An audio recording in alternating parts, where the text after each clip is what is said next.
Hello, ladies and gentlemen. Welcome to another episode of the TFC audio project.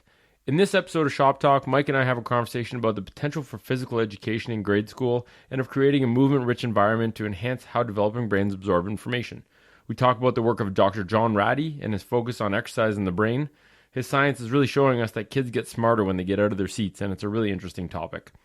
This episode is sponsored by TFC Balance Beams. It's a piece of facility-grade equipment that we sell at tfc-shop.com that you can use to restore your hip stability and help offset the negative effects of spending too much time sitting in chairs, which we all have a bad habit of doing. Each beam comes with access to our online movement system that gives you progressively harder movement challenges to try as your hip stability improves. This episode is also sponsored by our travel partner, Nanook Protective Hard Cases, which we use to transport gear for our seminars and workshops, and you can check out their awesome cases at nanook.com. That's it for sponsors, so let's get into it. It's the TFC audio project. It's a collective effort. Help people understand their bodies, starting at the feet are the gateway for people to see that there's an issue. You know, a foot conversation is always a whole body conversation. Hey everyone, welcome to Shop Talk, episode number 8. Today, Mike and I are going to talk about physical education in school. We're going to talk about some of the problems that we see, and we'll talk about some of the solutions too in terms of creating a movement-rich learning environment for kids to learn in school, because the environment we're creating right now really isn't very conducive to helping them learn and to helping their young brains develop. So maybe a good place to start is just by identifying some of the problems that we see, because we treat a lot of young people in the clinic, right? A lot of kids are coming to us in the clinic with injuries that they really shouldn't have, right? Like, kids are designed to be just these sponges of learning new movements, and they're supposed to be very resilient. And yet it seems like the ones that are the most active are having the most problems because of the effects that happen to their bodies by sitting all day in school. So I think one of the big problems is that kids sit in schools. Mm-hmm. Yeah, I think that it's this weird thing where we're, in order to be behaving or obedient or whatever it is, like, you're told to sit in your spot, like sit in your chair. And I actually heard it's starting to change in certain schools with introducing different workstations, working from the floor, working from stand-up desks, couches, all this kind of stuff. But really, it remains that students sit in school all day long, and it's almost like we're training them to be office workers, because they go from that to sitting in university all day long. And that's kind of the trajectory that me and you went to, and I'm sure that most people listening to this as well. Like, kindergarten, you go in and you're allowed to play and stuff like that, but as soon as, like, you get into the grades, it just becomes this thing where you're forced to sit all day. And once that desk arrives, then it's like, you better sit in your desk. That's your desk, and you better sit in it. And if you get up out of your desk, you're getting in trouble. Like, I'm not. It's this weird thing. So that breeds this thing where once you can't express that movement, you're not able to actually, like, even if you get up from your seat, it's like, sit down. Yeah. So I think that's a big part of it. And then I think the environment's a big part of it too, because if that's the model we have for this, then we need to actually change the model and change the mindset and the way we view things. For sure. And I think John Ratey's book, Spark, was, if you want a good read to learn about how movement affects the brain and the way he talks about it, he has a really good TED Talk as well. That's only about 20 minutes. It was really impressive, his delivery of just talking about how exercise is really primarily for your brain, secondarily for your physical body. And that, when he said that, it really made me think about it. And the more I kind of learn about it and the more I look into it, the more I realize that I think that, you know, one of the reasons that we're getting so many diagnoses of ADHD and ADD in school, I think, is because of the positions we're putting kids in all day, right? If you're a kid, if you're 12 years old and you're in school, and when you're forced to sit all day in a chair, silent, listening to someone preach this boring crap that you really don't want to be there learning, if you don't act out or fidget or make a disruption, I think you shouldn't be diagnosed as ADD for doing that. You should be looked at as being strange if you don't do that. So why are we're literally engineering a school environment that creates problematic behavior, and it's not the fault of the kids, it's the fault of the school system for engineering that environment and basically forcing kids to kind of be rambunctious, right? Because it's really natural to move for a young person. And if you look at the human animal, it's like, that's where, if you look at any other animal, that's the early ages, or you look at dogs, like your dog, the new dog that's playing around, it's like they're just balls of energy, and they have to roughhouse, play around, run around, and it's very, very normal. Like, oh, look at that young dog, it's a ball of energy, that's great, it's being a dog. And then it's like, okay, well, when the same thing holds true, the same thing should hold true for humans, and it shouldn't be this weird thing where we scold movement. And it's very, very natural for kids to want to play, and it's very, very unnatural to prevent them from moving and playing and expressing themselves through movement.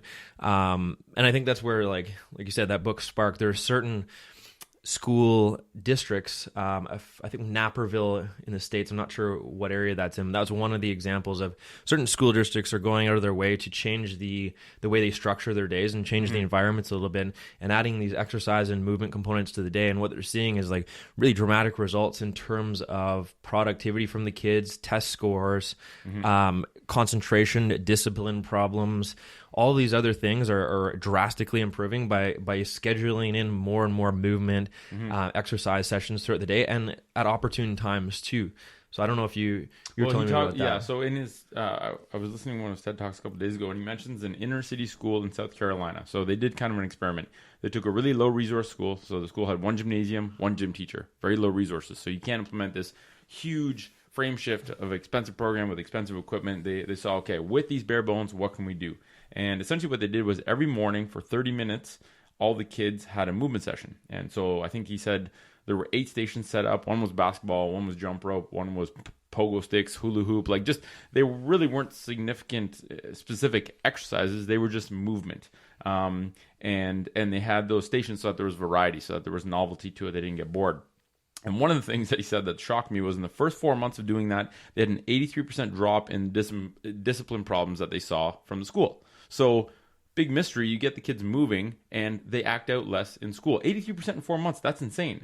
And the biggest thing that got me was that he said, these kids aren't just burning off energy and that's why they're having less issues. They're literally turning their brains on before school starts so that they're primed for learning. Their brains are now ready to absorb information. Even if the information, the way you're teaching it is shit, they're still better able to absorb it. And they don't have that pent up, one, they don't have that pent up energy, but two, the movement that you did primes your brain to be able to absorb information and, stimulates BDNF, brain derived neurogrowth factor, which allows you to actually learn. It's movement helps you learn. It primes your brain to learn. And I think we're, not only, we know sitting sucks for your body, right? As physical therapists. And I think most people have heard the saying at some point, sitting is the new smoking, which is a little bit of a simplistic way of saying it, but it gets the point across that being in a sitting position in a chair for a prolonged period of time wreaks havoc on your entire MSK system. It messes with your movements.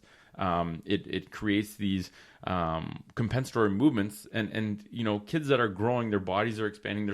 They get used to a new body every 6 months, right? Because they're growing. The last thing you want to do is sit them in a cast all day and create these restrictions that they have to fight against on top of everything. So you're talking about almost twofold there. So one of them is the effects on the brain and their actual nervous system, in terms of the neurochemistry that changes when you exercise. And I read that book too. And one of the biggest things that it went through anxiety, depression, it went through all of these things, ADHD, and it showed the effects of the neurochemistry on the brains, the changes that happens when you exercise, and like you said, the BDNF and things like that. So it's literally stimulating.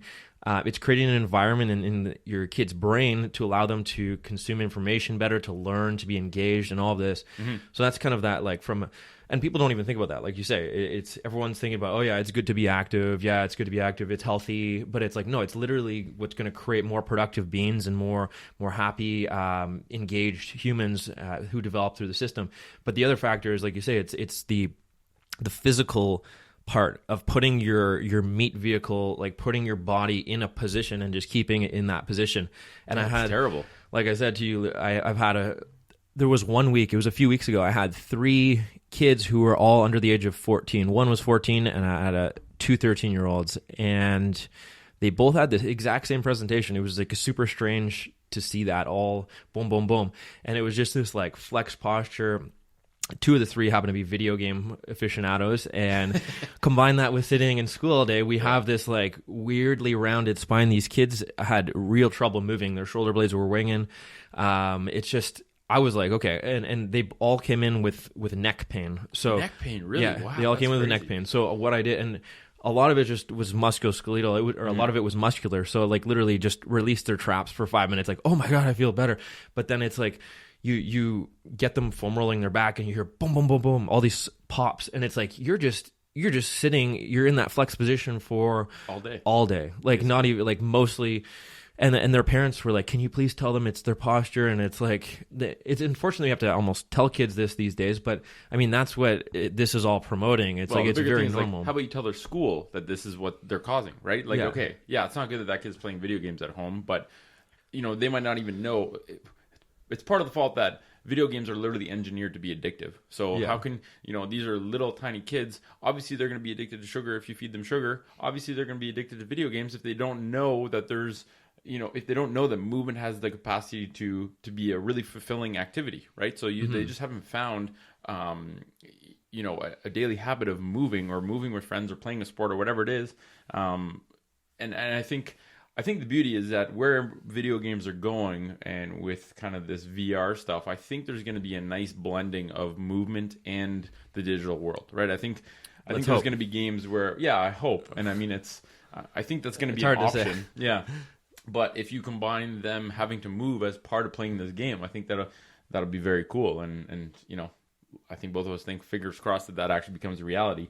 But one thing that surprised me was, I never used to understand the relationship between movement or exercise. And John Ratey, when he talks about exercise, and I think we always talk about how exercise is this very small subset of the world of movement. And if everyone's just exercising, we lose the ability to move, right? If you're doing the same repetitive 12 exercises that people do in the gym, they squat, they lunge, they go on a treadmill, they go on the Stairmaster, whatever, you're just working within the confines of this very narrow band of movement. And it, doing that and sitting all day actually makes it so that you really suck at those movements, and you do them, but a lot of people are doing them through pain. They're doing them with poor patterns, and it essentially turns exercise into an injury risk factor, which sucks. Exactly. So I think what we should add to that is maybe we should get into how it could be better termed, and how we could design maybe a baseline school system that can look at these things, because exercise is very important. And he's looking at it from a neurophysiological standpoint. It's like, if you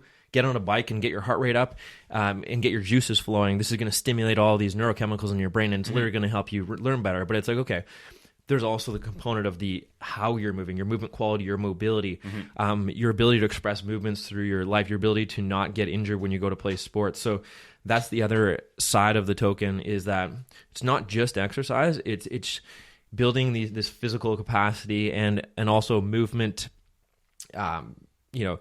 movement quality that we can get kids started on at an early age. So it's like, hey, it's normal we got to tell kids it's normal to, you have to keep your joints moving. Like, your body should be able to do these things, like positionally, like you should be able to get into a squat and maintain that. There's certain things that your body needs to do. Your joints need to move through their full ranges of motion, and that's what keeps you healthy over time and allows you to do these movements. So that's the other end of the spectrum. It's not just get on a bike and go at it, although that is beneficial.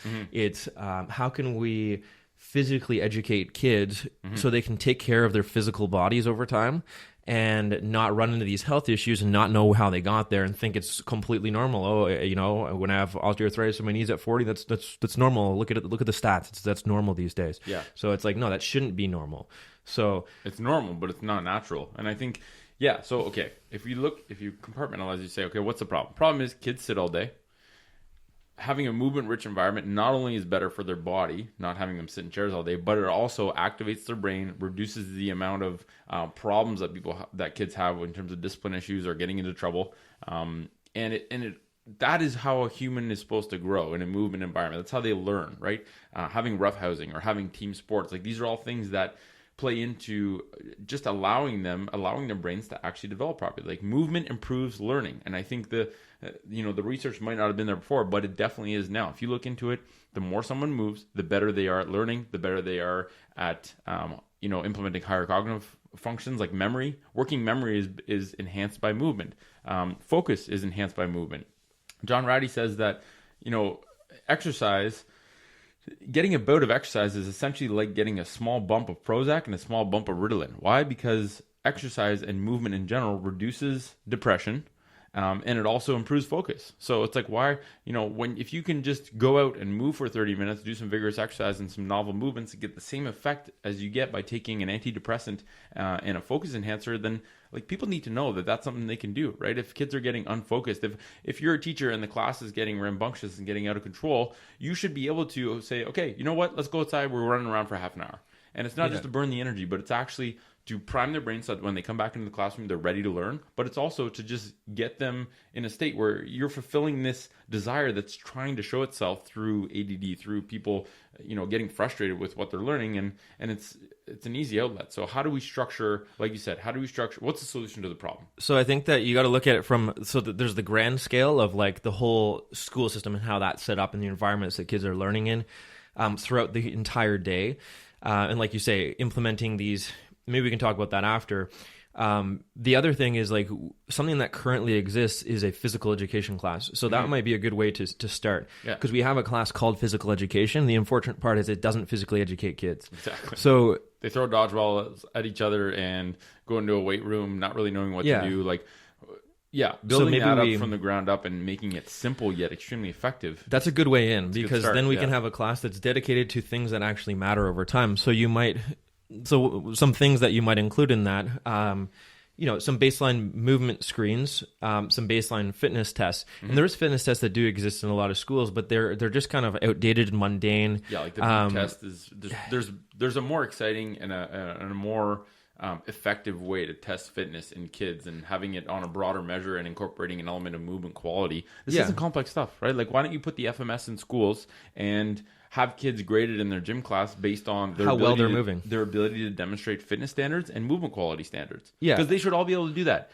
right? It's not, this whole school system these days is so silly. It's like, oh, you're not allowed to give medals for winning, or you have to give ribbons for everyone participation. It's like, no.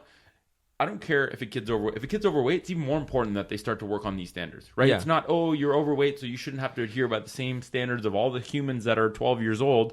It's like, don't feed into that bullshit. Have everyone understand that, okay, a 12-year-old kid should be able to do these things. They should be able to go down and do a squat. They should be able to do a lunge. They should be able to balance on one leg with their eyes closed for 30 seconds. Like, and basic functional movements. And I think that the physical educator should be very, like, if your job is to physically educate kids, you should almost be like what we do as physical therapists. We're doing that with the general public who comes to see us. But this is even more important. It's before they're in pain and it's before they get into problems. It's like, here's how we can train kids to move better. We can train them on simple ways to take care of their body through some baseline mobilizations to get them unstuck out of that chair position, some basic stretching classes. Like, we can incorporate all of these things and say, okay, what are some good habits that we can ingrain in kids from an early age that we can go through and everyone learns the same thing. It's like, okay, we all know at a baseline, and whether you follow through in it over time is up to you, but at least the kids have this strategy of how do I maintain my joints and my body. And then we can get into things like, so that's from a movement standpoint and that's mobility. Not that complex, right? Like, not that complex. You can explain knee pain to a 10-year-old if you use the right terminology.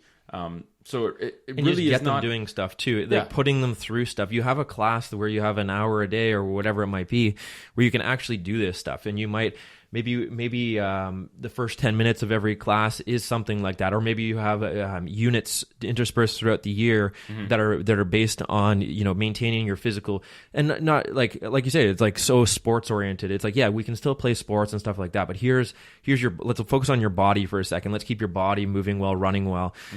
And then the other part is that, like, they do incorporate small, like every school system's different, but I think getting to the nuts and bolts of nutrition is a big part of that too, and educating kids on that.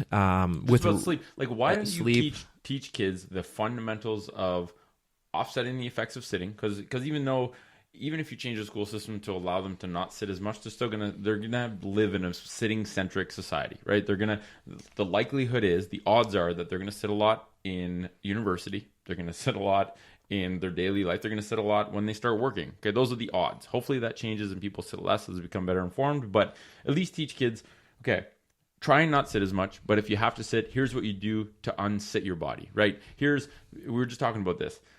open up the upper back with a foam roll, open up the front of your hip, and you essentially offset, you negate two of the biggest restrictions that we see from sitting that cause a lot of problems. And here's a crazy thought. If you teach these kids that, they can fix their friggin' parents, right? They can literally, instead of showing mom and dad a project that you did at school or telling them about how you learn how to play dodgeball, how about you teach them how to open up their own upper backs and their own hips and get the kid to basically keep the parents honest and say, listen, I just learned about food and how a lot of the food that we're eating now is fake and it screws up our bodies. Or I just learned that we're supposed to sleep 8 hours a night. And if you don't, here are the consequences. Maybe we should make sure that we're doing this stuff, right? Like, does your back hurt, Dad? Oh, well, I learned this to open up my hip. And I was told that when your hips are tight, your back starts to hurt. Like, maybe you should try this. That is insane. That's very feasible. Like real health education in a physical education class and educating you about your own body, how it works, because really that's the body you're going to be with forever. And if we want to start reducing these, we're seeing this slew of health problems keep increasing, especially in the Western world, and it's all based on these few pillars that can be really ingrained in kids from an early age. And the good part about it is a lot of it's just enjoyable stuff. Like if I had I used to enjoy gym class just because I could move, but I think that you could really spice it up and it could hit home that much harder. And I would argue it would be probably one of the most important classes. It's one of those things because phys ed is almost looked at this like waste of time class. It's like, oh, if you want to break, take phys ed, or it's like, oh, it was just phys ed class. But I think if we flip that out on its head and say that's one of the most important things. Like your body's going to be with you forever. Do you want to maintain it? Like we better start. We have 12 grades that we can start educating people on their own bodies. That's a lot of years that and a lot of time that we can just start to trickle away at this. So maybe when they graduate from high school, they have a good understanding of these things. They can move a little bit better, and they've been given the opportunity to move more, right? Through, and that's more looking at the global aspect of things, like through movement breaks during other classes or scheduled exercise classes or anything like that. But I think it starts in phys ed, and I think right now there is some good, like we know a phys ed teacher who's on point with this stuff, and it's nice to see when you see that. Well, let's be real. 95% of what you learn in high school, in grade school, is complete bullshit that you're never going to use again in your life. Yeah. What you're learning by being forced to learn those things is where the value is, right? They should be teaching you how to be a good thinker, how to be disciplined, how to have a motivation to learn, and how to digest information and determine whether it's good or bad. That's really what you should be learning. But what's more tangible and using for the rest of your life than learning about the health of your body, right? And even the term like phys ed, I think, because I've thought about this a few times, I was like, okay, if I had a kid that was going to school and I was asked hypothetically, what's the best way to help kids understand about their health? And I think the best way to do it is a health class, like a health class that you take. You don't take gym on certain semesters only, or you don't take this class on certain semesters. You take health all year long. It's one part of your day all year long. Maybe it's ideally it would be the first part, like in the morning of your day, so that the physical activity component of the health class literally primes up your brain so that the rest of the day you can learn better. But if a certain portion every day, okay, say it's an hour. I can't even remember how long classes are in high school. Are they about an hour? An hour and a half. I think. So let's say it's an hour. The first 20 minutes of that, when you get there, is movement. So there's some sort of movement that everyone does together. Maybe everyone works towards a certain standard. Okay, you can't squat yet? Okay, let's work on the squat or whatever it is. Then there's an element of learning about sleep. Then there's an element of learning about food, right? Like you cover all these different, what are the main pillars of health? Movement, diet, stress reduction, and sleep. Like maybe you just learn about those. And then it's broken up into whatever blocks you want.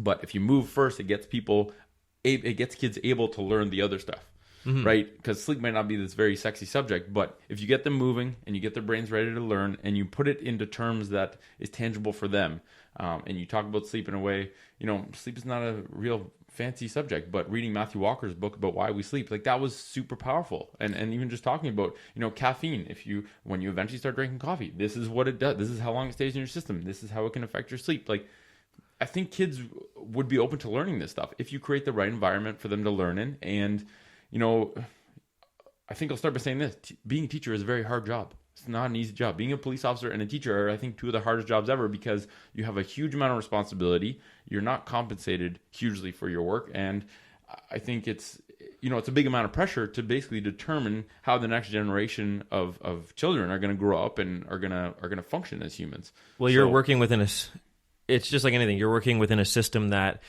you're fighting. It's like you're a salmon streaming upstream in a lot of cases, because even if you are a magnificent teacher, you are going against what's being like what you're told, essentially.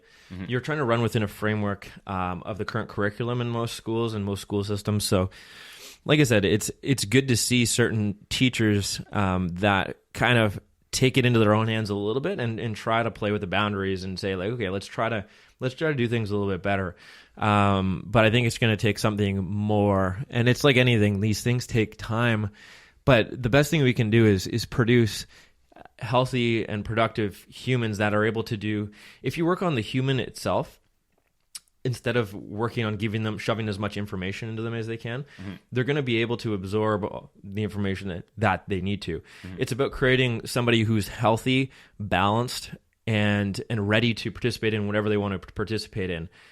And it's just like the whole system itself, and that's maybe a topic of another day, but we need to start looking at at educating, but also just creating these productive humans from day one who are able to contribute in society in whatever way they choose. And in order to do that, they have to learn. And in order to learn, they have to move. And I think that's like this fundamental thing that we're trying to talk about is, okay, instead of having to rebuild the entire wheel, right? Instead of having to re-engineer and redesign the entire school system, just know that sitting damages kids' bodies over time. It's responsible for a lot of the injuries that we see, right? If a kid's hips get locked up because they sit all day, they're going to have knee and back problems. You can almost guarantee. If they play sports on a regular basis, the likelihood of them having that is even higher because they're now using their body through vigorous activity of jumping, running, cutting, all this kind of stuff, and that basically exaggerates these compensations until, they get Osgood-Schlatters or they get knee pain or patellofemoral pain or whatever you want to call it. And sitting specifically at a desk in one position in a chair. So that's kind of what we're talking about too, like giving kids the opportunity to work into different environments, sitting on the floor, standing, like these different environments that are starting to be created in certain schools are really good because at least you can move around dynamically, be a little bit more dynamic. So it's like sitting equals not moving, and that's why it's not bad. So you're not that's also why it's bad. It's just by nature it means you're not moving your body. Yeah. And if it's against your will and you want to move, there's periods of time when in class, like I remember it was the craziest thing, like looking back at it, where you're trying to make it through the last bits of classes, and you're just like this weird like steam in your brain is ready to explode. You're like fidgeting your feet, and you're like, I can't. You're like counting down. You're the seconds literally on the looking bell. at your clock. 1 minute's gone by. I got 4 minutes left. It's this weird thing, and that happened like pretty much every day. And that's the crazy thing. That's normal. Like in high school, I swam. If I didn't swim, I 100% would have been insanely problematic. Probably gotten suspended or to the principal's office a lot. I probably would have had a diagnosis of ADD and taken Ritalin every day. I think knowing what I know now about the fact that movement primes your brain and that I swam every morning at 5:30 before school, I think if I hadn't done that, my parents would have hated me and my teachers would have hated me, and I wouldn't have learned as well.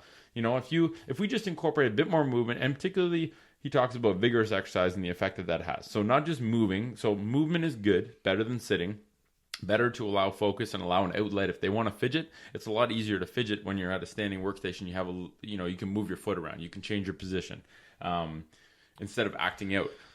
But also vigorous exercise is a big part of it, right? And I think also that stimulates the brain function, and it also mentally it trains kids to, if you have, it shows you like physicality almost creates this natural thing where this natural competition, this natural thing where it's like everyone pushing your body tells you a lot about other things in your life. So if you learn from an early age, that's like a great way to build discipline, build hard work. If you have it's like, hey, this kid can run this far. Look at that kid. There's a component of pushing yourself mentally that translates and spills over. And anybody who has a physical training routine or trains hard for sport knows that. So I think like we shouldn't downplay it's almost this weird thing where you're considered like it's just this unimportant thing, like, oh, this kid can run this fast or whatever. But it's like that's important, or push themselves that hard to accomplish his goal physically. That's just as important as pushing yourself hard to study for something. Well, it's teaching you that you put in hard work, and sometimes maybe do things that you don't want to do, or do them when you don't really feel like doing them. You push yourself, put in the work, the hard work to achieve a goal, and you see yourself realize that goal. And that's what human existence is all about, is struggling, working through that struggle and then meeting a goal. And it's a series of multiple miniature, medium, and large versions of that, to give yourself kind of a sense of purpose where you can accomplish something by putting in hard work. But the big thing too is that it's not even that. It's like you actually physiologically and mentally and emotionally feel better when you do that. Like, let's, for example, push yourself through a period of exercise, vigorous exercise afterwards. That's the reward. The reward is after the hard work, because, and it's just like, I think that's a big problem with people in general, is that if they knew how they'd actually feel if they went through and did these little things, like exercised vigorously, just created these little habits, eating well, start with, like, after 2 weeks, it's like, oh my God, the reward is I feel amazing. I don't feel as depressed. There's all these other things that are benefiting from that. So I think just showing people, if you push yourself, there's some rewards, and that's just creating sustainability over your lifetime. And it's like, hey, if I don't want to feel like shit, then let's do this, because after I do that, I don't feel like shit. I feel good. Like, it's this weird thing, and kids will learn that over time if you just drill this into their head too. Hey, when I sleep well, hey, I feel good. It's magic, right? When I exercise each day, I feel more focused and I'm happier. Oh my God, I don't feel like crap. And especially with like high school kids these days, like there's this weird, rates of depression, anxiety, and all these things are just like piling up, and that filters into university and thereafter. But it's like, that's a huge part of it, is being one with your body and figuring out what makes you just run better as a human, essentially. Yeah, I agree. And I think, you're essentially teaching them to build strategies, right? If they know, okay, when I feel like shit, or I feel, if I'm unhappy, if I know that going out and moving or running or doing some sort of physical activity is a way for me to hack that and make myself feel better, you're giving them a healthy habit, a healthy strategy in order to improve their mood or change their mood, right? And instead of, acting out or creating trouble or having to be given drugs by their parents, like, kids shouldn't be popping pills on a regular basis. It's very strange. I always found that very weird, and especially at the rate and the fact that the rates are climbing, like it's definitely concerning. And I think it just shows that we're missing something, right? Like, I think the education system is spending a lot of times of, okay, how can we teach the material to these kids in a way that they can learn it better? How do we teach it better? But no one's thinking of, how do we make these kids learn better, right? And I think it's like swimming upstream, right? It's trying to do something when there's always this big overarching force making it much harder for kids to learn. We should be thinking, how do we make them learn better? How do we create an environment that the stuff we're teaching them gets absorbed better, or they have a higher motivation to learn, or they have a better ability to focus or actually tune in or express what they want to learn? Yeah, just giving them lifelong tools that they can use whenever, so they can accomplish any task. Because we're so task specific and subject specific, but it's like, really, you can apply those same base root strategies to anything that you decide to do thereafter. It's like you really need just the baseline strategies in place, and that's what we fail to teach, is these coping mechanisms, these strategies for stress reduction.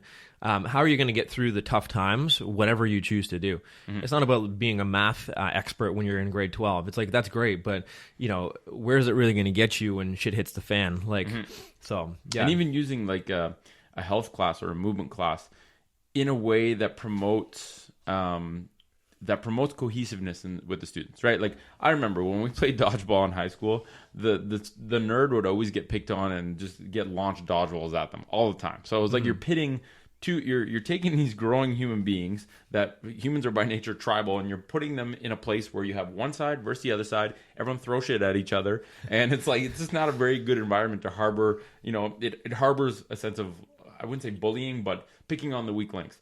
If you created something where it's like, okay, the entire class gets a mark for how many people are able to do these movements on the FMS, and you go into pods. So you have a group. Everyone in your group has to do well and master these movements in order for your group to get a good mark. So your interest is not just in being able to do your stuff for yourself. It's in helping other people in your group being able to do that, because the group doing well gets everyone good marks. Exactly. Right? Why isn't your mark based on, instead of some weird, I don't even remember how gym class is marked. I thought it was pass fail, but I think there's probably some way that they mark it. It's probably like just attendance or participation. But why don't you instill a metric that's actually a metric of health? Like, or other games too. Any game, like developing games where you're working together on, and again, the metric could be physical tasks. So in this class, we choose physical tasks and we turn them into games where you need to help each other through these physical tasks. Yeah. Because look at what the the military is all about that, right? Like, it's like, hey, we better be on the same team here because we're in some life or death situations, and we better train for this too. So let's help each other. Let's help the weak links. We're not going to pick on the weak links. Like, so just something like that, through physicality, we can develop teamwork and coherence with people, and showing people that, hey, if we help each other, we can accomplish these physical tasks. Because a lot of times physical tasks are very black and white. And like I said, beyond the good things they do for you from an individual standpoint, just showing people concretely you can accomplish this physical task when you work together at it, right? So if we talk about, summarize the education system, because I think this has a very big parallel, which I want to touch on next. But if we talk about the education system, movement improves learning. Kids need to be able to move and need to be able to do activity on a daily basis in order to turn their brains on so that they learn in school. So we need to get rid of the chairs and create a more, like, not get rid of the chairs, but give the option to not sit in a chair, to sit on the floor, to stand at a standing workstation. Give kids an option for the chairs. And what I think people will find is that chairs get used less and less, and you have to have less and less of them when kids are given the choice, because I don't think they're going to want to sit. That's number one. Number two, have a class, basically redesign physical education to actually be physical education, to teach kids how to build a resilient body, how to protect their bodies against the constant threat of the chair, the constant threat of shitty food, of video games, of a sedentary lifestyle, of shitty sleep. Like, give them real concrete health education and make it mandatory as a part of school, because that's probably the only thing they're going to take with them for the rest of their life, realistically, right? Like, you might use some of the science you learn in school, but all of math is basically useless now. We have a supercomputer in our pocket that has a mega calculator. So think of what's tangible. And then the other part of that too, like we talked about, is okay, teach a kid something of how to combat back problems, and they will teach their parents that. I was just going to say, they're not getting the education from their parents, whether it's diet. Yeah. Like, some of them are, it's just a crapshoot. But if we can have an institution that actually shows them how to live, then, like I said, at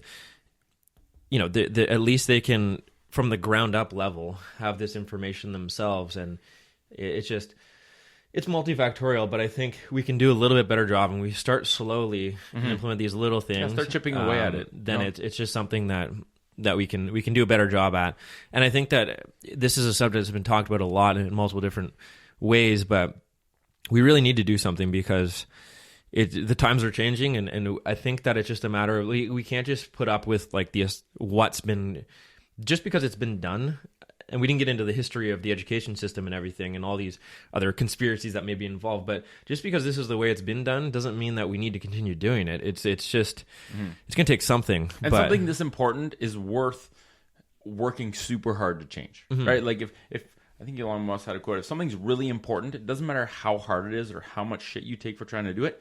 If it's important enough, it deserves the attention and the struggle to achieve what you know is better. And we know now that the whole role of movement and the brain, and the fact that the education system, the way it's done now, is not creating good humans that are graduating from high school going into university. They're not prepared to manage their own basic finances like credit cards and bank accounts. They're not prepared to understand how their bodies work, because they're breaking down in university. They're breaking down in sports. And we have concrete evidence from these school districts that we've talked about at the start too. It's that this is not just like this isn't creating a perfect reality. It's like, we have concrete evidence. I think it was that Naperville County or school district that their math scores and their science scores were number 2 and number 3 in the world, I believe.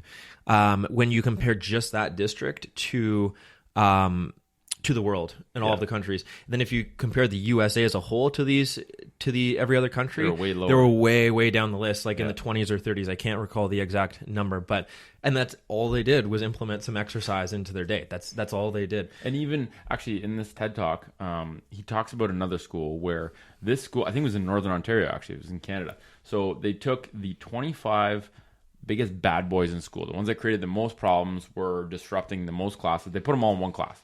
And what they did was made these kids do intense, vigorous exercise every day. And the amount of suspensions, I think it was, I'm not sure the exact data chunk, but I think it was a 4-month period. So the 4-month period, kind of the baseline of how things were going and had been.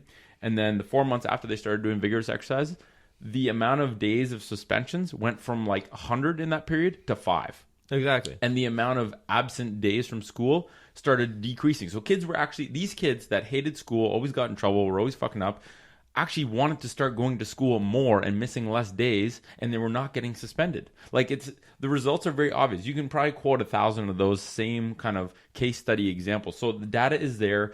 Let's focus less on getting more data. Let's focus now on how do we implement this data with strategies that are doable, right? We talked about that one where you take that inner city school in South Carolina, 0 resources, huge impact. 83% drop in discipline problems in the first 4 months. And that's only doing 30 minutes of an 8-station circuit. Like, that's super simple. Go buy 10 jump ropes. Like, I think every school can have a budget for that. Or you can find a company to buy the little equipment you need and sponsor it to the school. Like, this is doable stuff. We need to execute on, okay, here's a good strategy as a baseline. You can either do this or you can implement your own variation, but it needs to be done.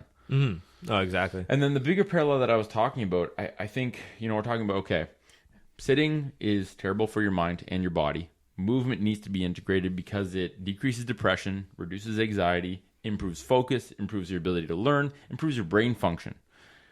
This is a huge parallel to society as a whole, and the fact that most companies are just consisting of pens of desks that people sit all day.